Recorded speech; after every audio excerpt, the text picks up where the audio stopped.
Good evening, everyone, and welcome to EBible Fellowship's Bible study in the book of 1 Samuel. And tonight we'll have our third Bible study in Samuel. I'm going to read from verse 2 of 1 Samuel chapter 1.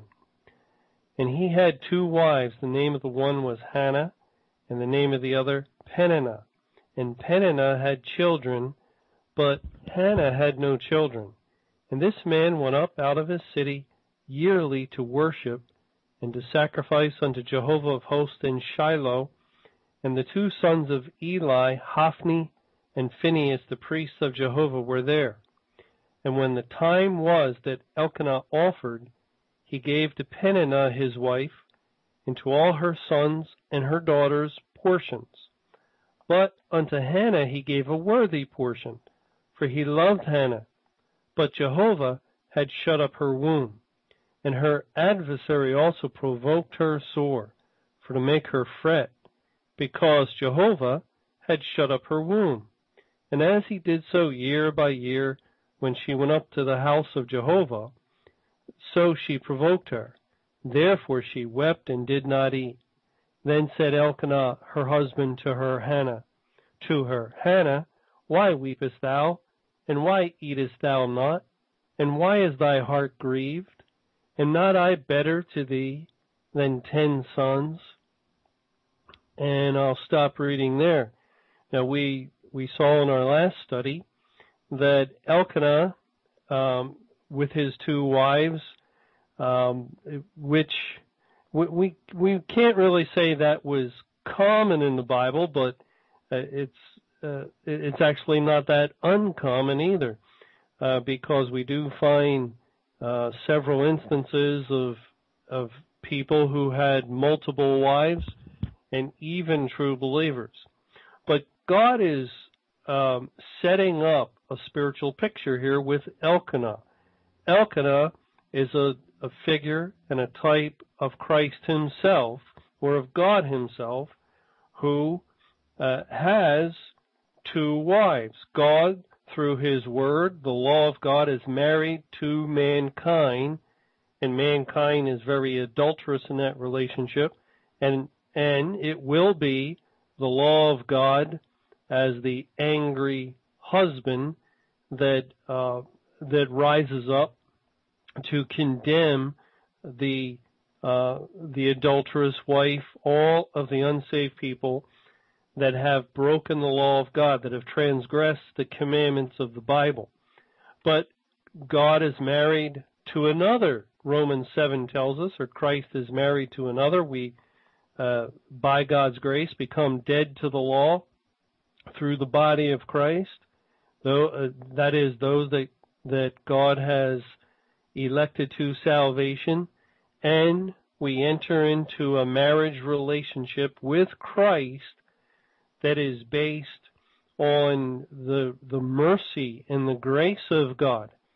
And that's why Hannah's name means gracious and merciful and favor, where Peninnah's name would most closely relate to rubies. And we saw in the Proverbs that a virtuous woman's price is far above rubies. And Hannah is the virtuous woman. She's representing the elect. Peninnah, well, she is also legitimately Elkanah's wife. Elkanah has feelings for her. He has respect for her. He gives her and her children portions, but he loves Hannah.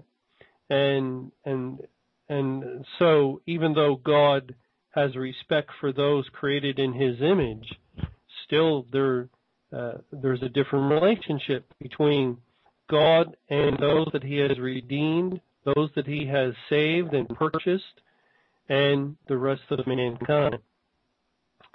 Well, also we see that Hannah had no children, but Peninnah had children. And we'll have a chance to talk more about that later, as Hannah will give birth to a son a little later on. So let's move on here to verse 3. And this man went up out of his city yearly to worship and to sacrifice unto Jehovah. The English word yearly, if we look at the Hebrew, the literal Hebrew, it's actually literally days to days. He goes up at a regular time, and it is yearly actually. Later on in the same chapter, the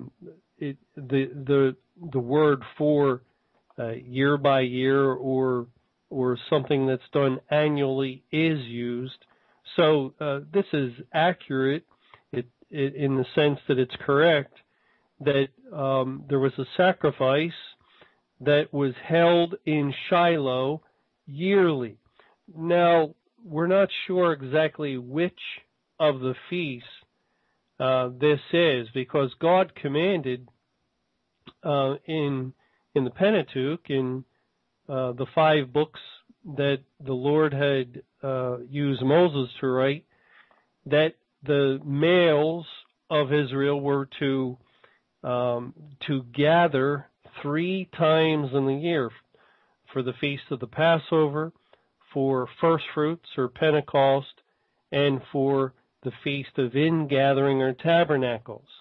And God stresses that this would be done in a place that He would choose. Now, we're very familiar with Jerusalem, and later on that will be the holy city and the central place of worship for Israel. But when Israel entered into the land of Canaan, coming out of their 40-year wilderness sojourn, they did not worship in Jerusalem. For 40 years, or for much of that time, the Ark of the Covenant was in a tent, as God instructed Moses to build a tabernacle. And that tabernacle was set up and then broken down to be moved constantly throughout the 40-year sojourn. And then they entered into the land of Canaan finally. They crossed over Jordan. And we find in Joshua chapter 18 and verse 1, it says, "And the whole congregation of the children of Israel assembled together at Shiloh, and set up the tabernacle of the congregation there, and the land was subdued before them." So here God is showing us that after they did overcome the land, when the conquest of Canaan was complete, they picked a city, and it was Shiloh, to establish the tabernacle of the Lord. This is where the people would come, the place that God would choose in order for them to worship. This is what the Lord had said in Deuteronomy chapter 12 in verse 10 and the following verses, "But when ye go over Jordan and dwell in the land which Jehovah your God giveth you to inherit, and when He giveth you rest from all your enemies," and excuse me, I lost my place.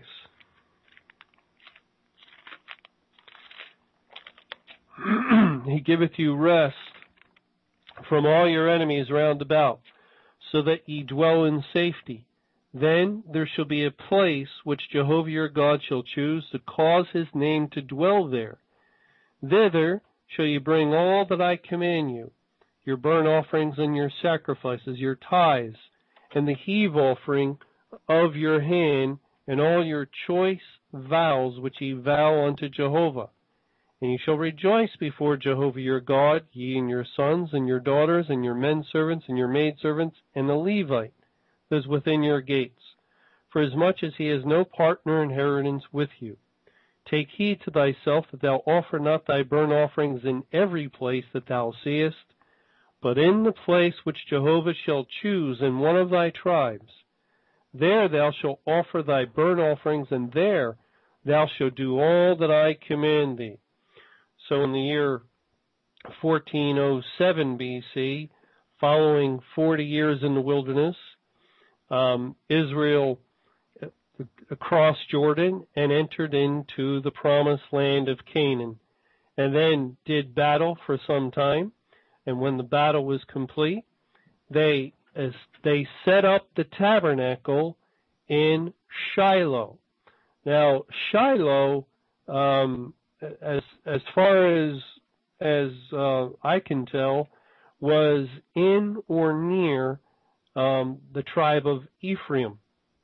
And that's why Elkanah, when he comes from Mount Ephraim, probably did not have very far to travel in order to reach Shiloh. And God also tells us, as we read in the book of Judges, he tells us in Judges chapter 21 that there was a feast in Shiloh. It says in verse 12, "And they found among the inhabitants of Jabesh-Gilead 400 young virgins that had known no man by lying with any male. And they brought them unto the camp to Shiloh, which is in the land of Canaan." Now, the occasion here in Judges 21 is that the tribe of Benjamin has almost been wiped out, except for, I think, 600 men of Benjamin. And so after recognizing that the inhabitants of Jabesh-Gilead did not go to fight Benjamin, they determined to get wives for the men that remained in order that the tribe of Benjamin not be wiped out. And they found 400 wives for these Benjamites, and they brought them to Shiloh. Then it says in verse 13, "And the whole congregation sent some to speak to the children of Benjamin that were in the rock Rimmon, and to call peaceably unto them." Now, down in verse 19, "Then they said, Behold, there is a feast of Jehovah in Shiloh yearly." And again, literally, that's the same construction as in 1 Samuel 1. Literally, it would be days to days. There is a feast of Jehovah in Shiloh yearly in a place which is on the north side of Bethel, on the east side of the highway that goeth up from Bethel to Shechem, and on the south of Lebonah. So that helps us place where Shiloh was located. "Therefore they commanded the children of Benjamin, saying, Go and lie in wait in the vineyards. And see, and behold, if the daughters of Shiloh come out to dance in dances, then come ye out of the vineyards, and catch you every man his wife of the daughters of Shiloh, and go to the land of Benjamin." They needed 200 more wives, so they captured 200 virgins of the daughters of Shiloh for the men of Benjamin. But we see here that there was a feast yearly, and this would have been one of the three major feasts. We can be sure of that the Lord would have required the males to attend. And I'm just not sure which of the three feasts is in view with Elkanah. All right. Now, there's one other thing that we should look at about Shiloh. In Judges 18 and verses 30 and 31, "The children of Dan set up the graven image, and Jonathan, the son of Gershom, the son of Manasseh, he and his sons were priests to the tribe of Dan until the day of the captivity of the land. And they set them up Micah's graven image, which he made all the time that the house of God was in Shiloh." So as we read of the the terrible wickedness in the book of Judges and the falling away, God makes a point of letting us know that every man did that which was right in his own eyes. All the time, the Ark of the Covenant, the tabernacle or the house of God, was in Shiloh, and yet there was high places in other places in Israel. There were graven images. There were idolatrous practices taking place. And this is eventually why we'll see in 1 Samuel that God gives up the city of Shiloh to awful judgment. And he tells us why, the Lord tells us why he will bring this judgment on Shiloh in Psalm 78, where it says in verse 56, "Yet they tempted and provoked the Most High God and kept not his testimonies, but turned back and dealt unfaithfully like their fathers. They were turned aside like a deceitful bow, for they provoked him to anger with their high places and moved him to jealousy with their graven images." Just like we read of that graven image that was set up all the time. The house of God was in Shiloh. When God heard this, Psalm 78:59 says, he was wroth and greatly abhorred Israel, so that he forsook the tabernacle of Shiloh, the tent which he placed among men, and delivered his strength into captivity and his glory into the enemy's hand. Now again, we'll have plenty of time later to discuss that and to see the spiritual meaning behind all that. But for now, we just need to recognize that 1 Samuel is a book that is really bringing the period of the judges to a close. And during the period of the judges, these hundreds of years, from the entering into the land of Canaan to the time when Samuel will begin to judge, or the time when Shiloh it comes under the judgment of God, and Eli ends his judgeship in the year 1067 BC. There were several hundred years where men were not being faithful. And again, God would raise up enemies, and they would bring judgment on Israel due to their unfaithfulness. And Shiloh was a very significant place during these days of the judges. So 1 Samuel will bring the period of the judges to a close, and will open up the period of the kings of Israel. We'll see Saul become the first king, Lord willing, if we were able to get that far in this study. 1 Samuel 1, verse 3, "And this man went up out of his city yearly to worship and to sacrifice unto Jehovah of hosts in Shiloh, and the two sons of Eli, Hophni and Phinehas, the priests of Jehovah, were there." So again, more names. We'll find again and again that there's all sorts of names in 1 Samuel. Of course, they're throughout the Bible, but these names have meaning. Eli possibly means upper or lofty, and I'm not exactly sure what God has in mind. Maybe it's related to pride. It could be. Hophni, his name means handful, or both hands full. In one case, the name Hophni means fists, like someone has clenched their fists. I think A good way of understanding Hophni's name can be found in Ecclesiastes 4 and verse 6.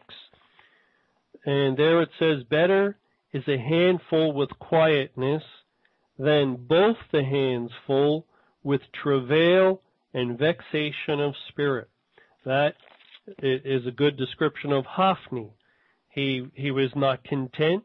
He was not satisfied with the Lord's way, and him and his brother, they were very wicked men, and they tried to grab as much as they could during their period of ministry as priests in the house of the Lord.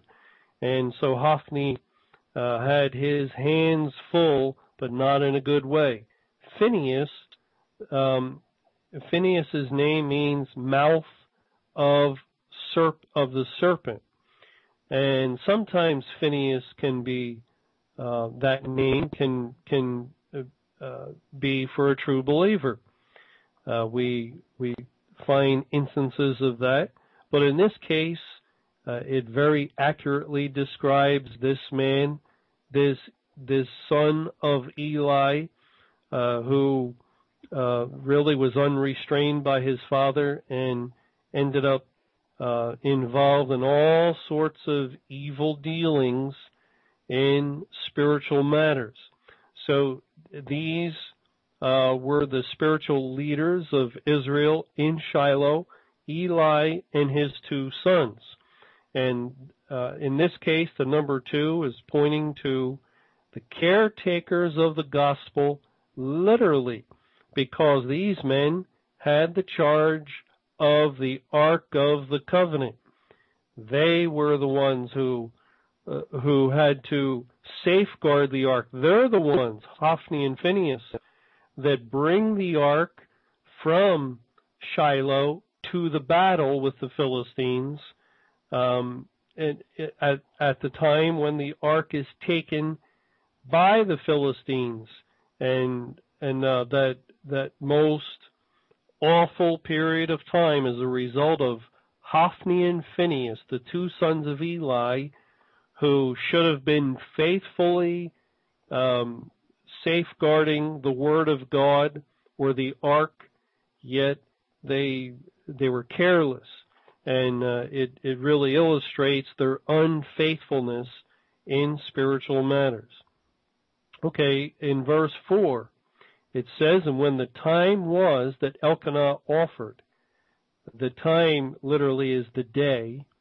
The Hebrew word is the day. And when the day was that Elkanah offered, he gave to Peninnah, his wife, and to all her sons and her daughters portions. But unto Hannah he gave a worthy portion, for he loved Hannah, but Jehovah had shut up her womb. Now, portions seems to be related to a portion of a sacrifice that can be consumed. For instance, in Nehemiah chapter 8,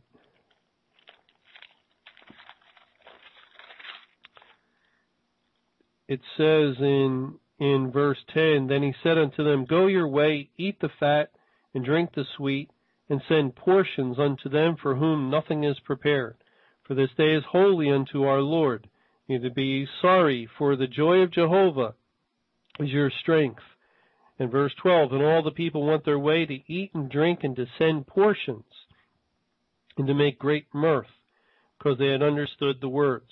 It's also the same word as in Esther in chapter 9, verse 19. Therefore the Jews of the villages that dwelled in the unwalled towns made the 14th day of the month Adar a day of gladness and feasting, and a good day, and of sending portions one to another. So the portions were somehow related to the offering, and at this time of year when they went to Shiloh, it was part of the tradition, part of how they observe this feast, that Elkanah gave to his one wife Peninnah a portion and her children. And she had sons and daughters, so more than one son and more than one daughter, and they all got their portion. Every one of them received their portion. But unto Hannah he gave a worthy portion. Now it's interesting that the translators translated the word here as worthy, because as far as I can tell, nowhere else is it translated as worthy. It's actually a word that's translated often as anger or wrath, and it's just not a word that is translated as worthy. Now, in J. Green's interlinear, he translates it as a double portion,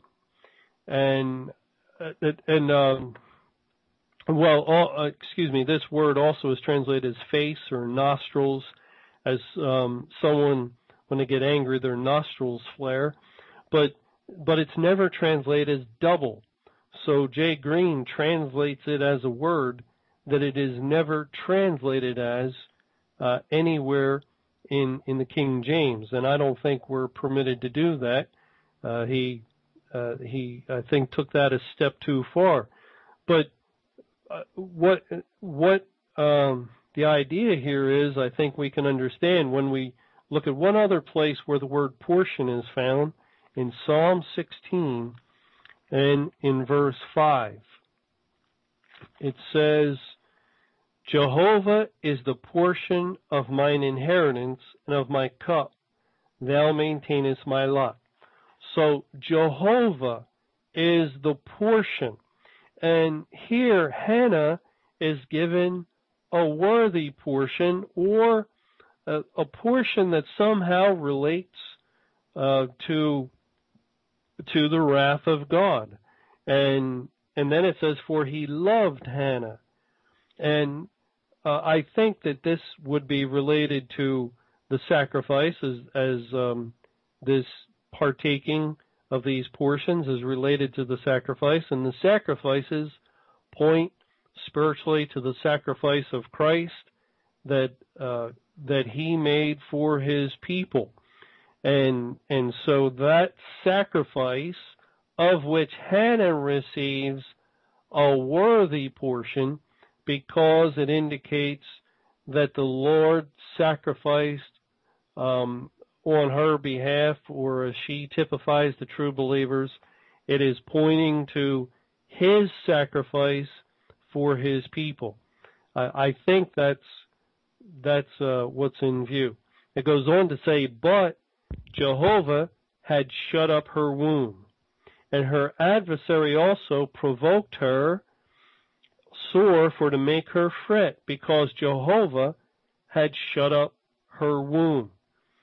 Now, nowhere else do we read that the Lord shut up someone's womb. We do find in a couple of places the Lord opened a woman's womb. That kind of language is used to describe Leah when she gives birth, or when she conceives. The Lord opened her womb. And it's used to describe Rachel, Jacob's wife, when she finally was able to conceive after a period of barrenness. The Lord opened her womb, and since the Lord opened their wombs, that means that they had been shut up. And it just means that Hannah had no children, she was barren, and why was she barren? Well, because it was God's will. God's the one who gives the blessing of children, and no one can force God. We wait on him for all things, and including children. We've come to the end of our time tonight. I'd like to thank you for joining with us, and please join with us again tomorrow night at the same time at 9 p.m. Eastern through 9:30. And now at this time, I'm going to say good night, and may the Lord's perfect will be done.